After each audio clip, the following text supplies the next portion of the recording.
Assalamualaikum, Sampurasun.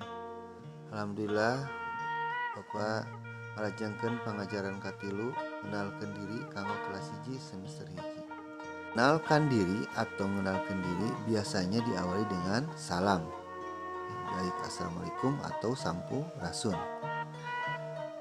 Kaduana ngepangkeun nami abdi, ya diisi dengan nama, ya perkenalkan nama saya siapa gitu ya.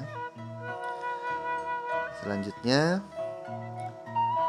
Yuswa Abdi, umur saya berapa tahun gitu ya, isi ya. Selanjutnya alamat Abdi di, alamat saya di, contohnya alamatnya di Pila ya, diisi ya. Selanjutnya Abdi sekolah di, saya sekolah di mana gitu ya. Selanjutnya cita-cita Abdi hoyong jadi, atau cita-cita saya ingin jadi, diisi dengan profesi ya. Di sini ada contoh mengenalkan diri. Assalamualaikum, nami Abdi Asep, Yuswa Abdi 7 tahun.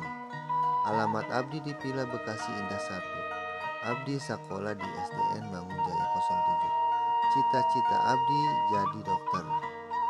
Jadi artinya Assalamualaikum, nama saya Asep, umur saya 7 tahun, alamat saya di Pila Bekasi Indah 1. Saya sekolah di SDN Mangunjaya 07. Cita-cita saya ingin jadi dokter. Sekian ya anak-anak untuk pelajaran hari ini, mengenalkan diri. Selanjutnya kalian mengerjakan pancen atau tugas. Coba ku hidup tulis mengenalkan diri sorangan seperti contoh tadi. Sekian Bapak. Wassalamualaikum warahmatullahi wabarakatuh.